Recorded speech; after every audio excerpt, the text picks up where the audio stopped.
Nós queremos cumprimentar a todos os que nos veem, nos ouvem e o nosso abraço carinhoso para todos. Convidamos você a ouvir mais uma mensagem da Palavra de Deus e compartilhar também com os seus amigos, os seus parentes esta mensagem, para que todos recebam a sua porção da Palavra de Deus. Pois Jesus disse: nem só de pão viverá o homem, mas de toda a palavra que vem da boca de Deus. Pois bem, hoje a nossa meditação ela será na primeira carta do apóstolo Paulo a Timóteo, capítulo 2, versos 1 a 5. 1 Timóteo, capítulo 2, versos 1 a 5, onde o apóstolo Paulo escreveu assim: antes de tudo, pois, exorto que se use a prática de súplicas, orações, intercessões, ações de graças, em favor de todos os homens, em favor dos reis e de todos os que se acham investidos de autoridade, para que vivamos vida tranquila e mansa, com toda piedade e respeito. Isto é bom e aceitável diante de Deus, nosso Salvador, o qual deseja que todos os homens sejam salvos e cheguem ao pleno conhecimento da verdade. Porquanto há um só Deus e um só mediador entre Deus e os homens, Cristo Jesus, homem. Especialmente este verso 5. Porquanto há um só Deus e um só mediador entre Deus e os homens, Cristo Jesus, homem. Meus queridos, esta palavra que o apóstolo Paulo está dirigindo ao seu discípulo Timóteo, que na época em que Paulo escreveu era pastor, era o líder principal de uma forte igreja cristã localizada na cidade de Éfeso, uma cidade que contava com centenas de milhares de habitantes. E ele dando várias orientações nesta epístola, ele orienta sobre vários assuntos e finalmente ele fala sobre a oração. E ele recomenda então que a igreja, pastoreada por Timóteo, se dedique à oração.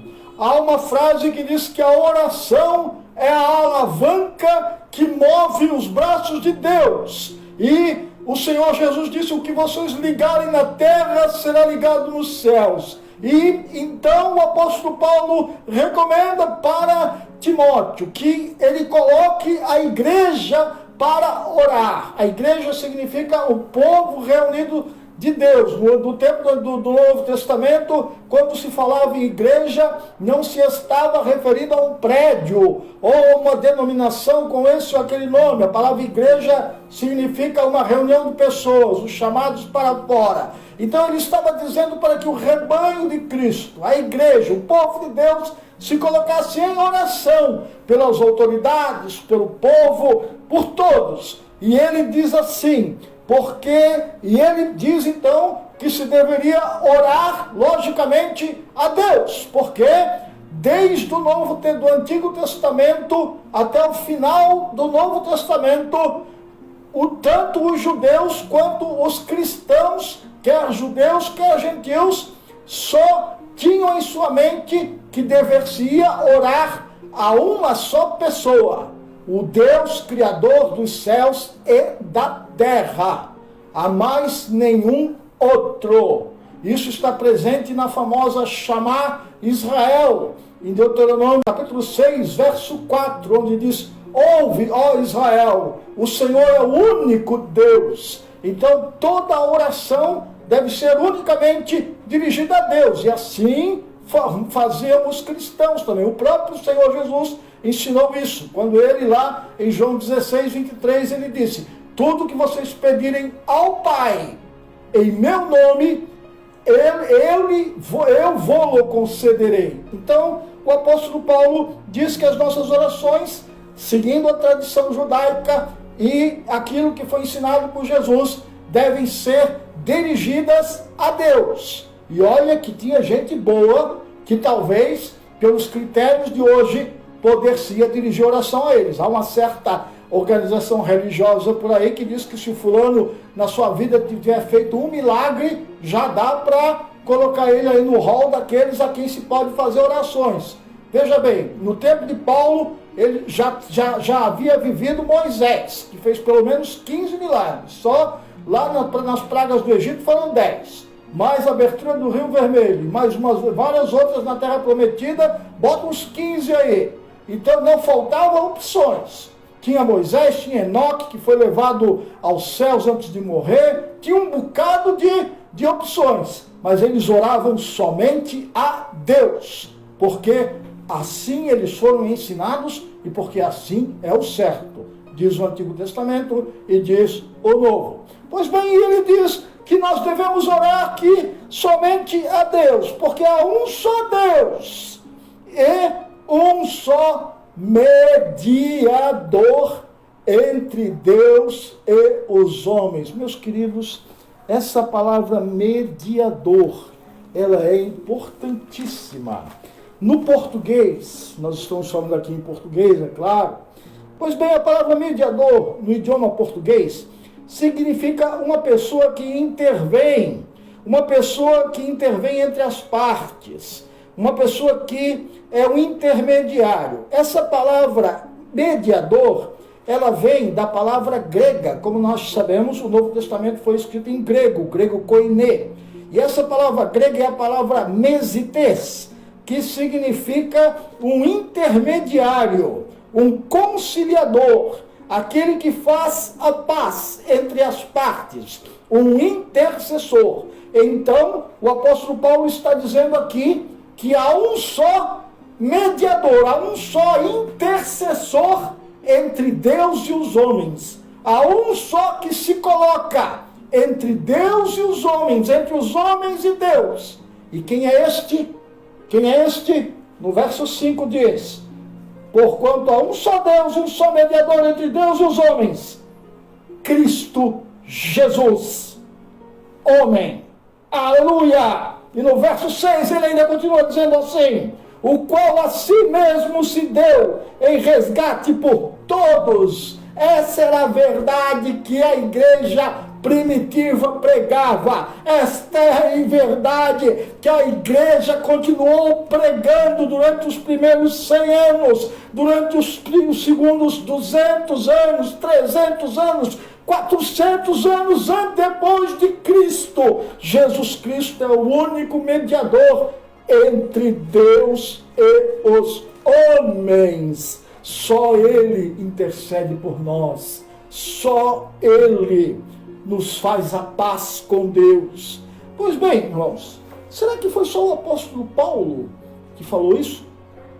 Não. Houve o apóstolo Paulo, lembremos-nos de que ele foi o último dos apóstolos a converter-se. Ele viu Jesus já ressuscitado lá no caminho de Damasco. Mas houve um outro apóstolo que não só conheceu Jesus na carne, Jesus vivo, como ele era muito amigo, ele foi conhecido como o discípulo amado, porque ele costumava, nos banquetes, ele costumava colocar a sua cabeça no peito de Jesus. Considere-se que ele era muito novo, tanto que ele morreu quando tinha quase 100 anos, lá na ilha de Patmos. Então ele deveria ser muito jovem. Então ele era conhecido como o discípulo amado. E esse discípulo João, ele escreveu assim, primeira carta do apóstolo João, capítulo 2, verso 1 e 2. Ele diz assim: meus filhinhos, estas coisas vos escrevo para que não pequeis. Mas se alguém pecar, temos um advogado diante do Pai, Jesus Cristo, o justo, e ele é a propiciação pelos nossos pecados. Olha aqui, meus queridos, mais um apóstolo, agora um bem chegado, um que conheceu Jesus na carne durante 3 anos e meio, andou com o Mestre, viu o seu Senhor pendurado na cruz, viu o seu Senhor ressuscitado, viu o seu Senhor ser levado às alturas.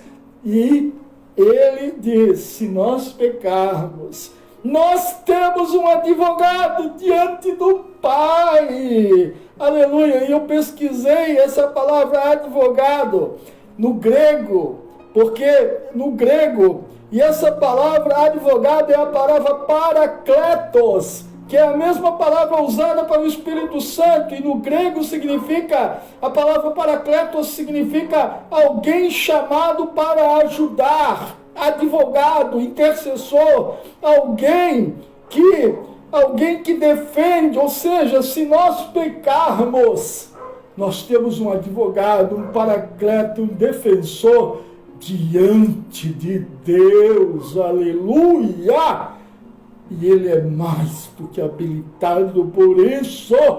E o texto diz Jesus Cristo, Paulo disse Jesus Cristo o homem. Isso nos mostra mais uma vez aquilo que nós já falamos na pregação passada.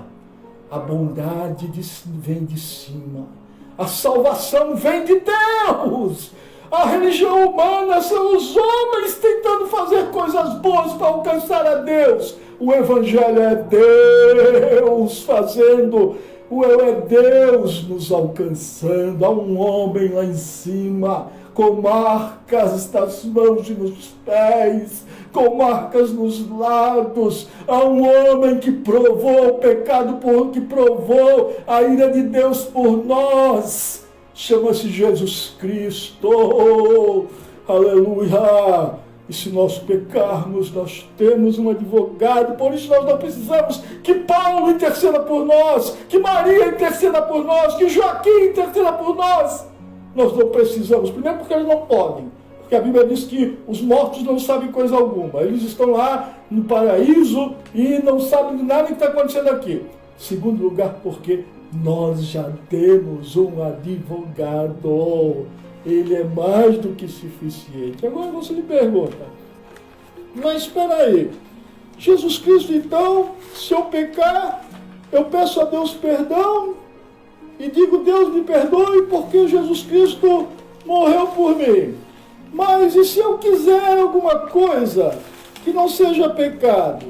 Aí a resposta também está na palavra de Deus. O próprio Jesus disse, no Evangelho de João, capítulo 16, versos 23 e 24. Agora o próprio Senhor Jesus dizendo, ele diz assim, em verdade vos digo, se pedirdes alguma coisa ao Pai, Ele concederá para vocês, em meu nome, em nome de Jesus.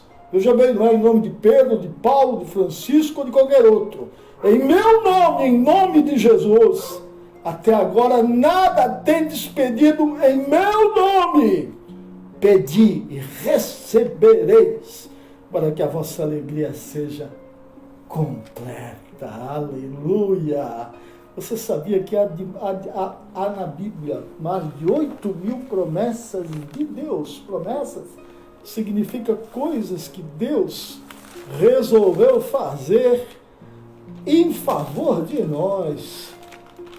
Promessas de cura, de prosperidade, de satisfazer desejos do nosso coração, de nos dar uma vida melhor, de nos dar sabedoria para tomar decisões, de nos guiar à profissão certa, de nos livrar dos nossos inimigos.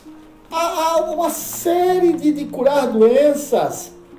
Tudo isso está à nossa disposição, porque Deus é bom. Deus é bom. E nós podemos pedir em nome de Jesus Cristo. Isso não é bom? Isso é maravilhoso. Há um só Deus. E um só mediador entre Deus e os homens. Agora, você vai me perguntar, pastor, mas então como é que fica a questão? Eu fui ensinado que tem São Paulo, São Pedro, São João, São Jorge, a mãe de Jesus, esse e aquele, que eu posso fazer pedidos. Eu quero te dizer uma coisa, olha, eu respeito a sua igreja, seja ela qual for, mas o meu dever diante de Deus é pregar a palavra de Deus. Um dia eu vou estar diante de Deus, e você também. E você também. Você que me ouve aqui no Brasil, isso é certo, daqui a 10 anos, 20 anos, 80 anos ou 100 anos, nós vamos estar diante de Deus. E vai ser cobrada este dia. E eu preciso dizer a verdade. Em primeiro lugar, meus queridos, a verdade é essa. A Bíblia só nos autoriza a fazer nossas orações a Deus. E através de Jesus Cristo, Ele é o único caminho para Deus. Somente Ele. E por que somente Ele? Porque Ele disse, Evangelho de João, capítulo 14, verso 6, eu sou o caminho, a verdade e a vida. Ninguém vem ao Pai se não for por mim. Veja bem, eu sou o caminho e a verdade e a vida. E ninguém vem ao Pai a não ser por mim. Aleluia! Há um cântico antigo que diz que todo caminho leva a Deus, só basta ser sincero. Mas se você pegar a estrada do Rio para Salvador, Porto Alegre não vai ver, mesmo se sincero for. O único caminho para Deus chama-se Jesus Cristo. Jesus Cristo. Então, meus queridos, o único caminho para Deus é este, Jesus Cristo. O que a sua congregação, igreja, organização ensinou não é da minha conta. A minha conta é pregar a palavra de Deus para você. Em segundo lugar, Hebreus capítulo 7, 25 diz assim: por isso também Ele pode salvar totalmente os que por Ele, Jesus Cristo, se chegam a Deus, vivendo sempre para interceder por eles. Por eles. E Romanos 8:4, quem os condenará? É Cristo Jesus quem os ressuscita. Muito bem, voltando àquela nossa pergunta. E a questão dos que me ensinaram, de que eu posso orar para são isso, são aquilo, são não sei quem. Em primeiro lugar, meu querido, a palavra santo no Novo Testamento significa separado. Aquele que é separado. E essa palavra já era usada no Antigo Testamento, quando Deus ordenou para o povo dele, o povo de Israel, que se santificasse. Você pode olhar lá em Deuteronômio 18, 10 e 11, onde a Bíblia diz que Deus chamou todo o povo de Israel e disse para que eles se santificassem, tirando do meio deles os adivinhos, os necromantes, os médiuns e tudo aquilo que Deus não aprovava. E depois em Josué 3:5, onde Deus ia fazer um grande milagre, abrindo o rio Jordão e derrubando as muralhas de Jericó. E ele disse, santificai-vos para amanhã, porque o Senhor fará milagres diante de vós. Ele estava dizendo para eles se guardarem de certas coisas, não praticarem certas coisas erradas, porque Deus ia fazer maravilhas. E finalmente, no Novo Testamento, quando o apóstolo Paulo e outros apóstolos escreviam para os crentes, aqueles que criam em Jesus Cristo, os cristãos, eles escreviam para pessoas que haviam recebido Jesus, e por isso elas foram santificadas, elas foram lavadas, elas eram cheias de pecado, mas quando elas invocaram Jesus, elas foram purificadas pelo sangue de Jesus, e o Espírito Santo as limpou. Santificar significa isso, limpou, purificou, santificou. E quando todas as vezes eles se dirigiram àquelas pessoas, chamando essas pessoas vivas de santos. Veja bem, carta do apóstolo Paulo aos Filipenses, capítulo 1, verso 1. Paulo e Timóteo, servos de Cristo Jesus, a todos os santos em Cristo Jesus, inclusive bispos e diáconos. Ele está descrevendo, é óbvio, para pessoas vivas, dando várias instruções sobre oração, sobre como o patrão tratar o empregado o patrão, e ele chama essas pessoas de santos. Efésios capítulo 1, verso 1, Paulo, aos santos que vivem em Efésio, olha, aos santos que vivem, não aos santos que já morreram. Colossenses 1, 2, Paulo, aos santos que se encontram em Colossos, leia a carta de Paulo aos Efésios, aos Colossenses e aos Filipenses, e veja, ele está falando para pessoas que estão vivas. E, finalmente, em 1 Coríntios 16, 1, o apóstolo Paulo está organizando uma coleta, e ele diz que ele está organizando uma coleta para os santos. Quem eram esses santos? Eram os crentes que estavam em Jerusalém, que estava passando uma seca terrível, e eles precisavam de ajuda, e as igrejas de outras regiões, elas estavam se organizando para fazer uma grande coleta e mandar ajuda para os crentes, para os cristãos lá daquela região, que eram chamados santos. Então, ele organiza uma grande coleta de tudo quanto é tipo de alimento. Agora eu te faço uma pergunta: se os santos são aqueles que estão lá no céu, santo precisa de feijão, arroz, farinha, vinho, ovo?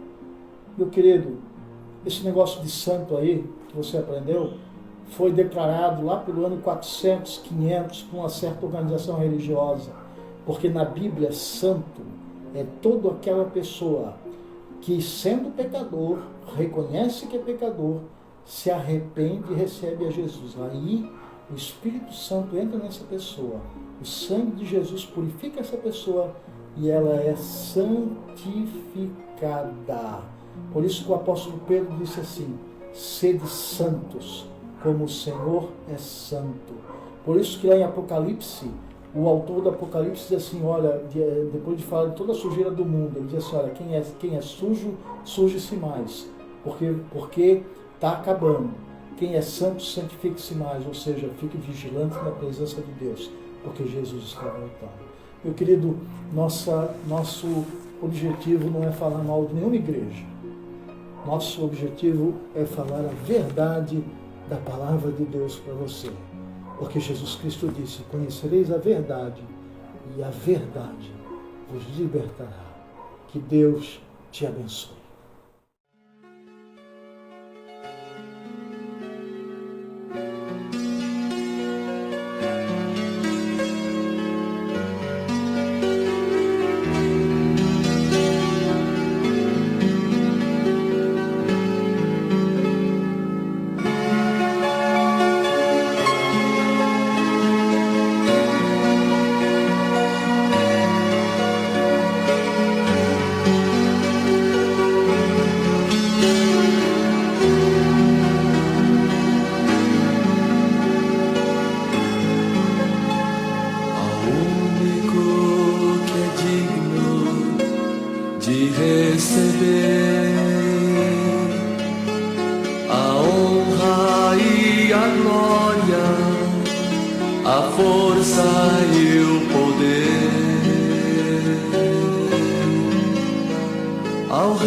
Eterno, imortal, invisível.